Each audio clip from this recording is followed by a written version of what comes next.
Warmer temperatures continue to make their way in as we go through the afternoon, although we don't hit our peak for another day or so. Either way, upper 70s and low 80s to the east, low to mid 80s in central and western KELOLAND, where they're also going to have to deal with more smoke in the atmosphere due to wildfires to our north and west. Overnight low temperatures tonight falling mainly into the 40s, a couple of low 50s out there. Seasonable for this time of year, albeit above average. You're going to be hearing the words above average a lot when it comes to our 7-day forecast, at least on the temperature side of things. More on that coming up, but Midday in KELOLAND starts now.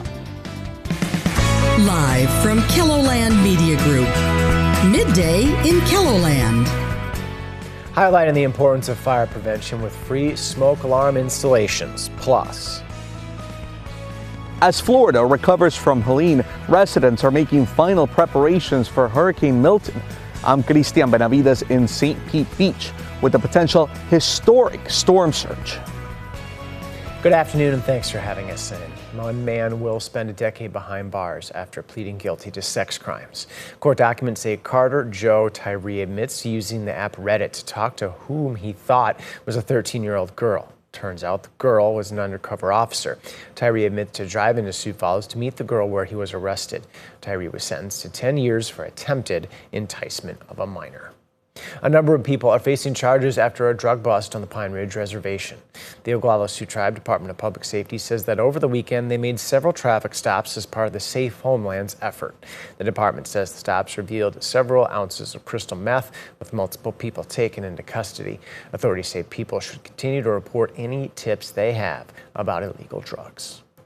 It's Fire Prevention Week, and fire departments across the country are shining a spotlight on the importance of smoke alarms. Sioux Falls Fire Rescue spent the day installing smoke alarms at no cost to residents at 80 homes across the city. A local fire inspector says they've installed more than 10,000 smoke alarms since 2022. Smoke alarms are literally the difference between life and death, literally the difference between a lot of damage in your home and getting that fire stopped at a small stage. If you live in Sioux Falls city limits and need new smoke alarms, call the Helpline Center at 211. We're going to hear from a resident about the benefits of the program tonight on KELOLAND News. We continue our dry spell, although something that is developing maybe record-setting heat before too long, Adam. Yeah, we've been keeping an eye on the record books for high temperatures again, even though we are, a couple of weeks into fall now, and those autumnal temperatures, beyond the occasional appearance, remain largely absent. We're right around that 70-degree mark in Sioux Falls as we kick off in Falls Park.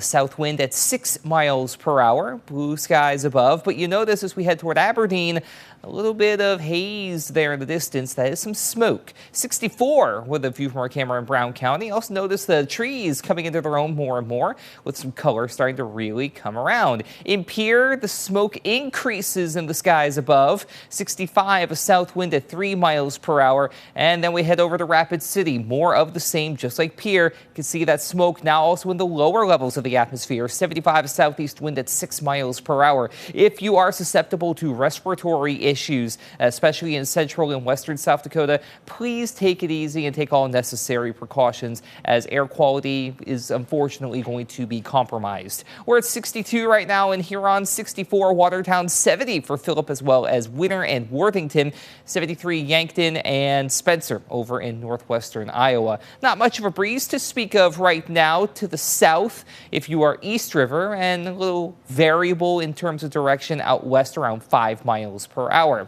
Beyond that, really, it is a struggle to find anything for quite literally hundreds of miles. There is just nothing out there regionally.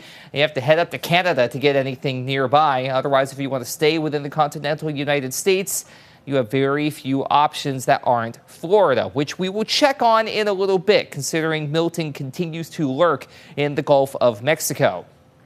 Today, though, a whole lot of nothing going on in southeastern KELOLAND, right down to the light breeze. Highs on either side of 80 in many locations, with 70s more likely up in northeastern South Dakota and over into Minnesota as well toward Canby. But really, it's not going to be much cooler there. To the west, we get into the low to mid 80s with a little bit of room to spare on a couple of locations. But there will be a good amount of hazy, smoky sunshine in place. There is some change on the way. We'll talk about that in your extended forecast. All right, sounds good. Thank you, Adam. A year and a half ago, a young athlete went through one of the toughest battles of his life, cancer. Colby Sherman of Vibrick was diagnosed with cancer in his left leg and underwent months of chemo treatments and surgeries. Now he faces probably even a bigger challenge. I have some progression back in my knee area, which was initially the source of the cancer. And we're going to have to do a procedure that is an above knee amputation to remove my leg, but hopefully make me more comfortable, be able to get around and, get some of the cancer out of my body. Colby has been grateful for all the support he's gotten over the past year and a half. Now he wants to give back. Don Jorgensen will tell us how in tonight's Eye on KELOLAND at 10. South Dakota electric crews are working to restore power to South Carolina communities hit by Hurricane Helene.